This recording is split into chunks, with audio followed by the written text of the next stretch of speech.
जगदंब महाराजांचा सर्वांना नमस्कार. आज मी महाराष्ट्रातील जनतेला एक देवी भक्त म्हणून जी काही माहिती देणार आहे, जी काही मी 8 वर्ष झालं इंदापूरमध्ये एक जागृत आणि पुरातन भवानी मातेचं मंदिर आहे आणि इंदापुरातीलच काही जागृत मंदिरामध्ये मी सतत पूजा अर्चना साधना करतो. माझा आध्यात्मिक उद्देश स्पष्ट आहे की माझ्यावर जी आई जगदंबेने जबाबदारी टाकलेली आहे त्यांचं ताट परडी आणि वाऱ्याचं नाव करायचं, ही जबाबदारी हा देवी भक्त सक्षमपणे पार पाडेल. मी इंदापूर येथील जागृत मंदिरामध्ये साधना आराधना करत असताना मला जे 8 वर्षामध्ये अनुभव आलेला आहे, मी जे काही अध्यात्मातील सत्य, कठोर सत्य लोकांसमोर मांडत आहे, महाराष्ट्रातील प्रत्येक व्यक्तीला ते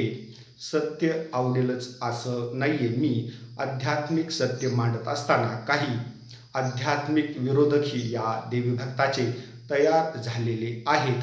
माझ्या साधनेविषयी आराधनेविषयी महाराष्ट्रातील जनतेला काही माहिती हवी असल्यास त्या लोकांनी मला समक्ष भेटावं आणि माझ्या साधने आराधनेची माहिती घ्यावी.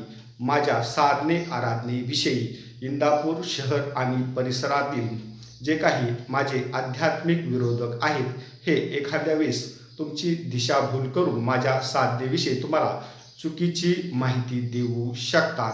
आध्यात्मिक क्षेत्र खूप मोठं आहे आणि माझे आध्यात्मिक कळत नकळत विरोधक झाल्यामुळे माझ्याविषयी सर्वच लोक तुम्हाला चांगली माहिती देतील असं नाहीये. मी ही माहिती एवढ्यासाठीच देत आहे, जर एखाद्या व्यक्तीला मला भेटायचं असेल, माझ्या आध्यात्मिक ज्ञानाविषयी काही माहिती घ्यायची असेल किंवा माझ्या आध्यात्मिक ज्ञानाच्या आधारे तुम्हाला मार्गदर्शन घ्यायचं असेल, तर तुम्ही मला समक्ष भेटावं आणि माझ्या आध्यात्मिक ज्ञानाची उंची पाहून माझ्याकडून आध्यात्मिक मार्गदर्शन घ्यावं. त्याच्यासाठी मी महाराष्ट्रातील जनतेला माझा मोबाईल नंबर सांगत आहे, 9766 89 73 89.